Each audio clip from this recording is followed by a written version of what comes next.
ever say to yourself, I just want to be happy? Maybe you feel things are not going the way you want in your life and you find yourself feeling upset, depressed, or unmotivated. Well, today we're going to be talking about learning to be a happier person despite of what's going on around you in your outside environment. Welcome, everybody, to another episode of Manifestation Mindset, where we teach you the mindset of manifesting, dealing with the emotional challenges that we come across in our daily life, and breaking through our limitations. We are your hosts. I'm Dr. Aaron Garcia. And I'm Veronica Mendez Garcia, and we go live on Tuesdays at 2 p.m. Pacific, and we share a new video on Thursdays at 2 p.m. Pacific.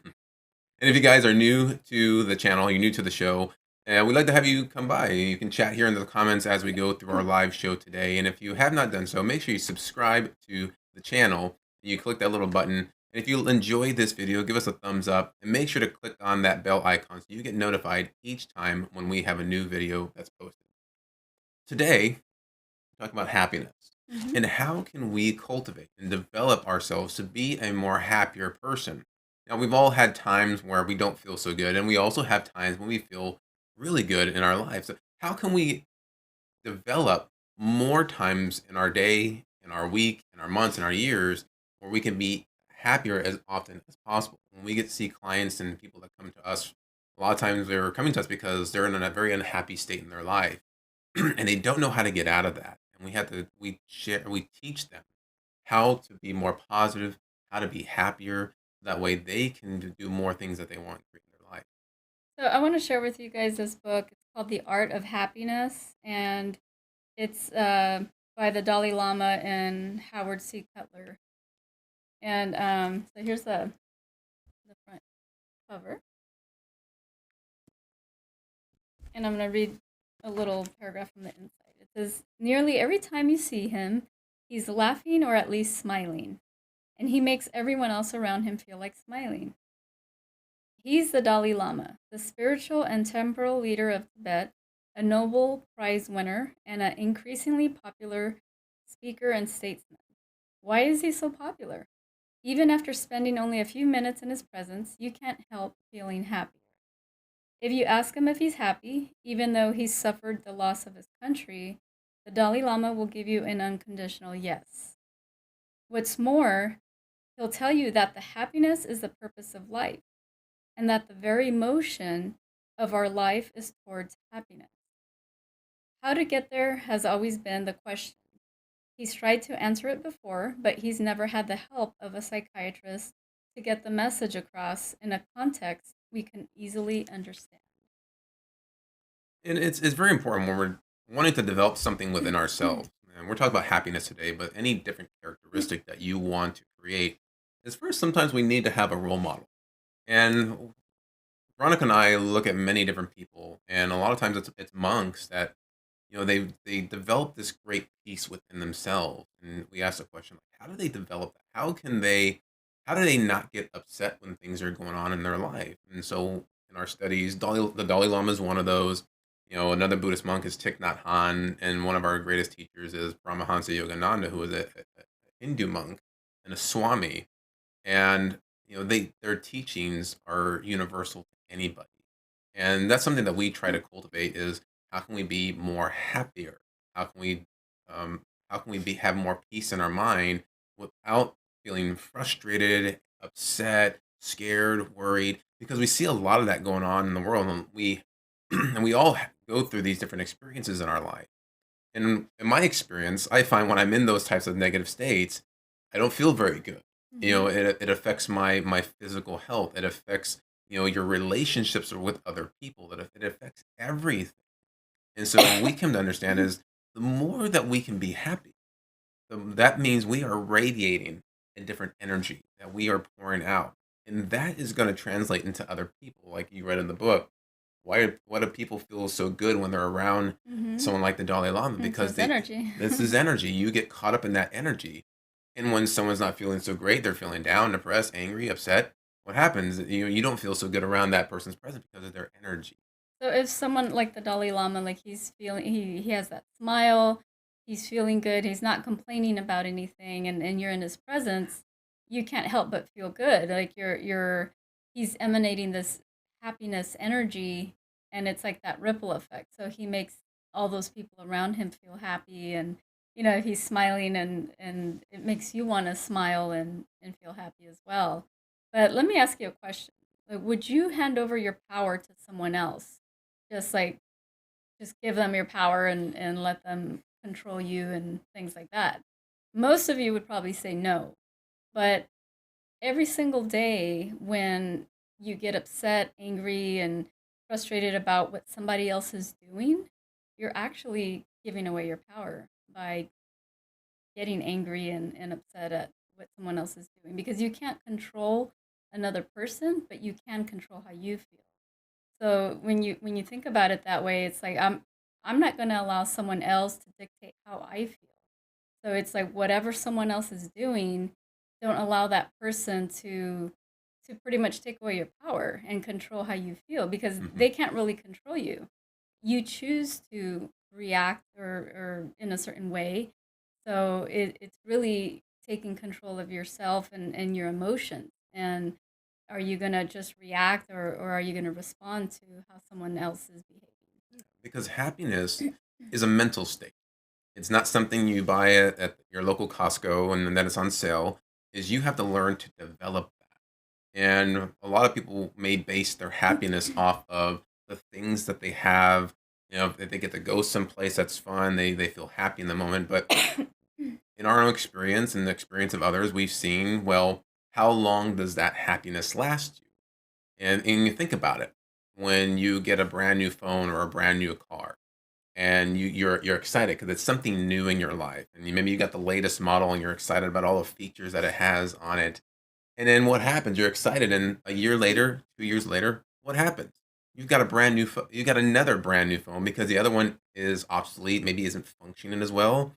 And then maybe it started to make you frustrated because it started to slow down, or the battery wasn't lasting very long. And eventually that happiness tends to go away with that item. And then you translate that happiness into the new item. And then, it continues on and on. And so happiness is not about the possessions that we have. It's not about things that we attract to us. It really comes from within. And how do we cultivate that, regardless of where you are in your life and what things you have around you? And a lot of times, people compare themselves to others, and they're looking at what someone else has, and then they're comparing themselves like, well, I don't have that, and I don't have that, and you tend to create a feeling of unhappiness because you're comparing yourself as to what's lacking in your life. So the moment you start doing that, it's really not making you feel good. So why would we choose to focus on the lack of something if we're not feeling good about it? And it's making us feel like have all these feelings. Some people might be jealous, some people might be angry. It just depends on the person. But comparing yourself to others is really not the right thing to do, especially if you're looking for happiness, or you're wanting more happiness in your life. It's going to do the opposite. So I would suggest avoid comparing yourself to others, because it's not bringing you happy feelings. So what's something else that you can do, besides comparing, Mhm. is like if you see someone that has something that's really nice, and you like it, instead of being jealous or envious of the other person, say, "Oh, that's really nice. Like I will have that, or I will have that one day," or just maybe even visualize yourself having it, and feel how good it feels to have it. And that is a different energy versus like being jealous of the other person. And it's something you really want to pay attention to is really how you feel. And we find that there's a lot of people that disconnect with how they feel. And this is something even the Dalai Lama teaches is we're going to cultivate happiness more often. Is we have to learn how to train ourselves. How is this someone like the Dalai Lama or these Buddhist monks, how they can stay peaceful? Because they've been conditioning themselves since they were young and learning how to practice peaceful tactics in their life, how not to get upset, how to stay calm and regardless. And sometimes these monks they go through a lot of devastation in their life, and yet they learn to have a peace of mind. They learn acts of forgiveness. no matter what someone does to them. And that's something that we should all cultivate, at least in my perspective. Because imagine if everybody was more peaceful on the inside, a peaceful state of mind, more happier. Think about how much different this world would be. But this world is created. We see a lot of hate. We see a lot of conflict that happens. And even when you get caught up in all that conflict, you're watching the news, think about how that makes you feel. Does it make you feel excited and happy? Or do you find yourself getting upset? Do you find yourself getting concerned or worried?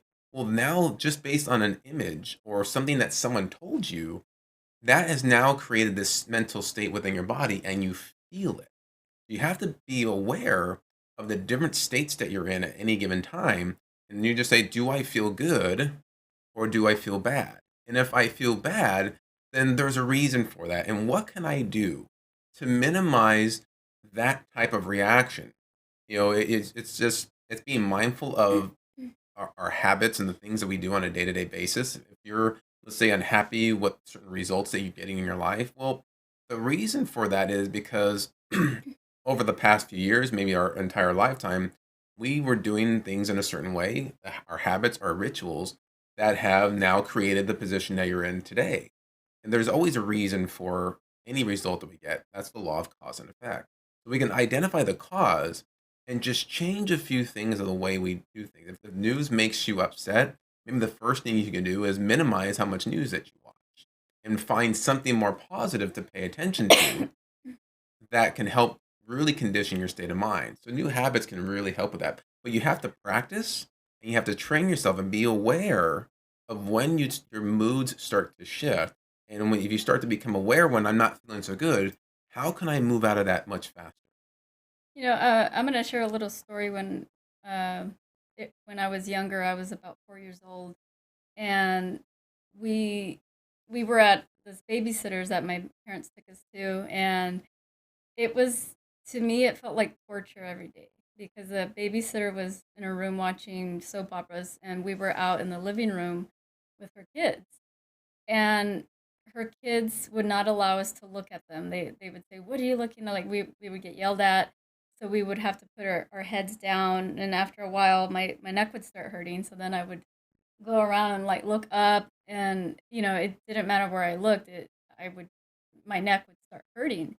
And there was so many other things that happened at that babysitter's, and I remember one day telling myself like I hate them, and this is me at 4 years old, and to have such a strong word, for another human being was, and I don't even know if I understood that word that much, but I knew what it meant, and as a 4 year old, and it's like not really liking someone, but it's like hate, like really angry type of energy. Hmm. And I remember saying that. I don't remember if I said it in my mind or out loud, but then I heard a voice say, "Hate is such a bad word. You shouldn't use that word. Use like I don't like this or something like that." But I remember Hmm. hearing a voice tell me that, and that stuck with me for even till today. And I still remember that voice saying, kind of like don't hate others, or Hmm. it was like hate is such a bad word. So I don't really use that word, but it's something that, like, if you learn to look at other people like a human being and have compassion for them as to what may be going on in their life, um, whatever upsets you maybe isn't as strong anymore, because Hmm. once you have that compassion, it's like you feel for that other person, like they're suffering also on the inside. People who yell at you or yell at others and lash out in anger have something deep going on within themselves that it's making them suffer in that way because they're so angry. And if you find yourself suffering in some way, and what do we mean by suffering? Just when you're feeling the opposite of happy. Maybe you're feeling sad. Maybe you're feeling depressed or really concerned and really scared right now. Maybe there's some situations going on in your life in the present moment that you have no idea what's going to happen, and it creates a sense of concern or worry or fear in you. Then it's just you pay attention to that. It's like I'm scared about something, and this becomes conditioned. We never know what's going to happen in our life, And if we get conditioned, from our society, from our parents, and think about it, it's always conditioned. If someone like the Dalai Lama can condition himself when since he's like 4 years old to practice these peaceful states, and if somebody has been growing up to practice fear, to practice anger, then that's going to show up in their moods and their actions and how they relate to other people. And if you're watching this right now, whether you're watching live or on the replay, there's something within you that is striving for more. You want more in your life, that you want to feel. I would just want to feel good about myself. I want to feel good around anything that's going on in my life, because something doesn't make me feel good right now. And so, as you are understanding, why do I feel the way that I do? And that goes for whether you're happy or you're sad. There's a reason for that. And if you're upset about something, there's a reason. You can say, I'm upset because of something that somebody said to me. Well, then if there's something that someone said to you and it makes you upset, there's still a reason for that. Why does that make you upset? What does it mean to you when someone says things or does a certain action towards you or towards other people? Your mind is making up a story about what that represents and how it makes you feel. And at some point in your life, you have conditioned yourself based on an experience of of what that means to you, because as we're growing up, our conscious and subconscious mind, we're sponges. And like you said earlier, when you heard the word hate, Hmm. like you didn't have no concept of maybe hate at the word 4 years old, but you kind of felt what that meant. Like feeling the energy of it. Yeah. Yeah. And how many times would kids go through situations, but they don't really know the concept of things, but in order for them to make sense of it, it's like their mind can make things up, and then there's an emotional charge to that gets conditioned. It gets ingrained within the nervous system. And so as you move forward in life and certain events happen, or certain words are said, if that represents this past situation that may have a very negative connotation towards it, it's like the mind is going to pull out the file. Hmm, how should I react to this? And it's going to start opening up. Oh, this is what you would do. And so your whole body will start to react as if you're experiencing that past event again, but just in this new area of your life because of what that means to you. And so that's how we can get triggered by other people. So what we found is, if we could remove the trigger, if we can go back and maybe you know learn to process these events that happened in our life, then what happens is you don't get triggered as easily when those things show up. You can think about it differently and reframe it a bit. And you'll find that you get less upset, you get less sad, and you have a more of a peaceful state of mind and a peaceful state of being. And you're able to respond in a constructive way versus reacting and lashing out at someone else or whatever the situation may be. So, and a lot of times, like Aaron mentioned, we get programmed since a young age on how we're supposed to respond or react to certain things, and or we observe our parents or friends or teachers, and we we learn how to react in certain situations. For me, growing up, my dad would talk about defending yourself. Oh, if someone does something to you, you need to defend yourself. But um, it like I got into a few fights when I was younger, but it was like I had to make myself angry in order to do it, because I wasn't that angry to try to get into a fight with someone. So it's like I had to think about things and Mhm. just get worked up before fighting with someone, because I wasn't really angry. But I think I heard my dad in the background, like, like, I don't know, it was like a weird thing, but it was like trying to get myself worked up in order to confront someone or fight Mhm. someone. And it was after the fight I would cry because I felt like it wasn't right. Like I shouldn't have done that, but it was like I did it because of my dad in a Yeah. sense. So it was very interesting. And sometimes people will say, "Oh, you don't get upset about that," and things like that. But it's really how we internalize and how we perceive things. And sometimes people might want you to get upset with them, and it's like, I'm not angry, I'm not upset about it. It doesn't bother me.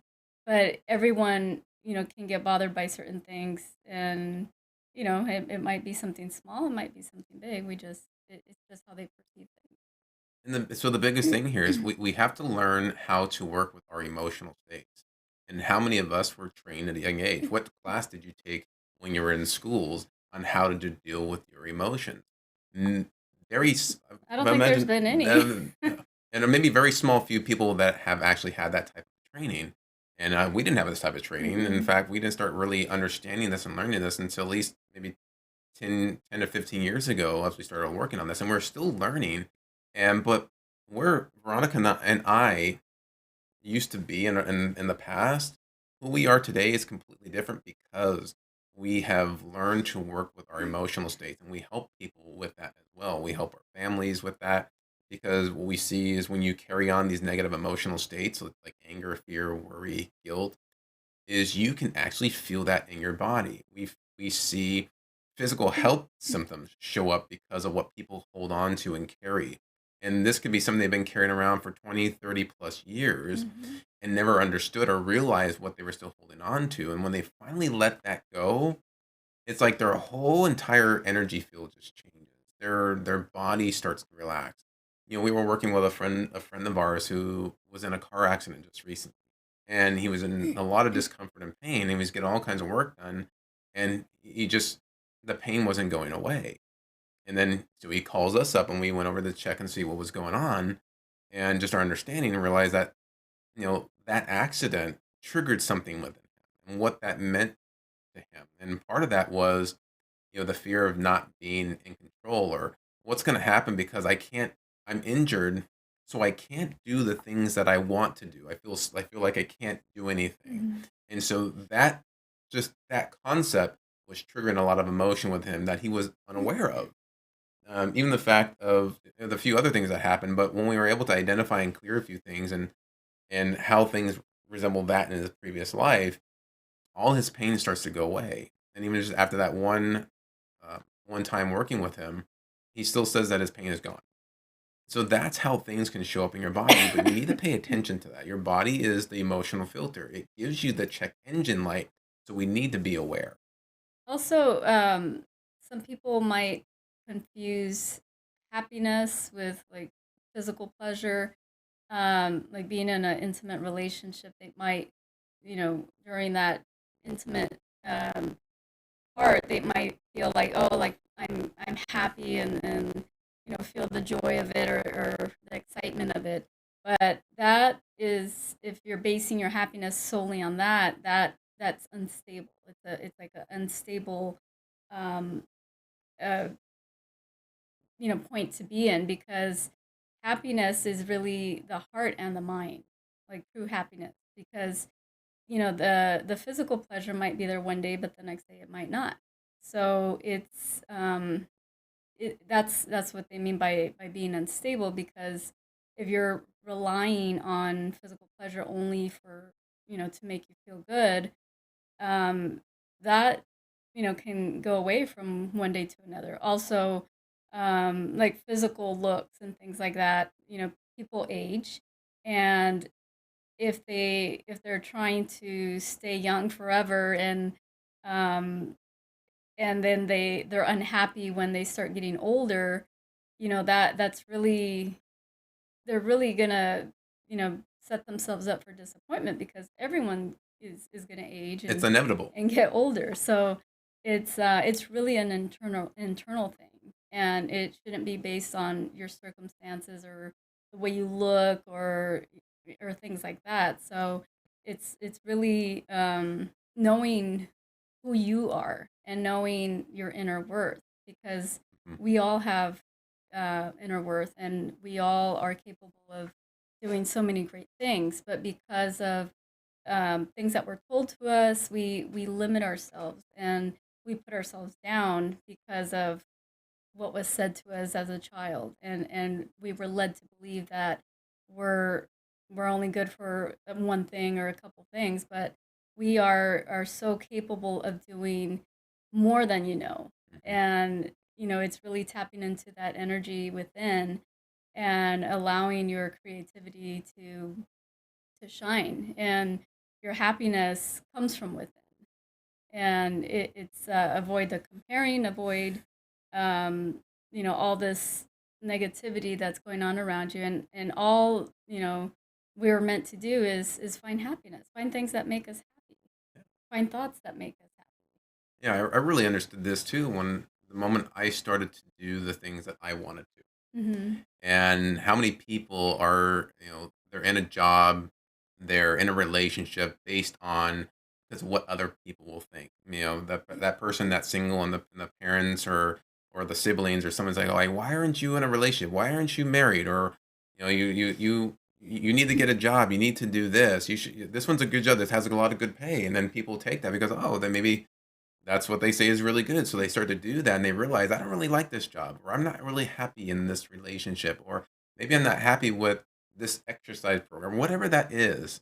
There's so many things that you find that make you happy, and make sure that you feel good about it regardless of what other people may think. And you'll be surprised that there's a lot of people that will support you in what you want to do, but you have to learn how to do the things that you want to do. And I learned that later on, and when I discovered these whole concept was, wow, I made a lot of my own decisions in life. A lot of those decisions decisions were based on what would other people think about this. Would they like the decision that I make? And if I felt that they didn't, I would go in a different direction.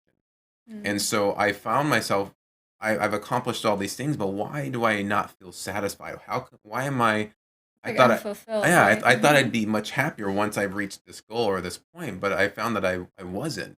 And when I started to really do what I wanted to do, I found that there was more happiness in that.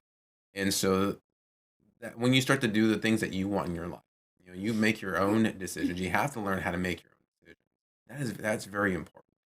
Yeah, so again, it's like do what makes you happy and find things that that will uplift your spirit, and also um, just work on yourself, on your thoughts, the way you perceive the world around you, the way you perceive other people, and see where your mind goes. Because if we're conditioned to think negative about other people, that's the conditioning. But if you can learn to train your mind to look at the good in everything and everyone, your happiness level will rise, and it'll increase because you're no longer looking at the negative.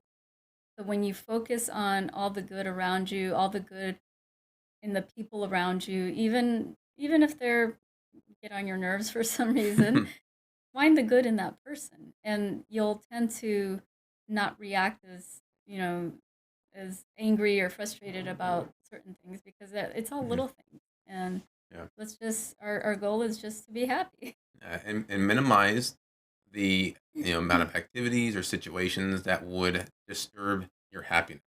And so if you can practice this as often as you can, and don't just do it for like a week.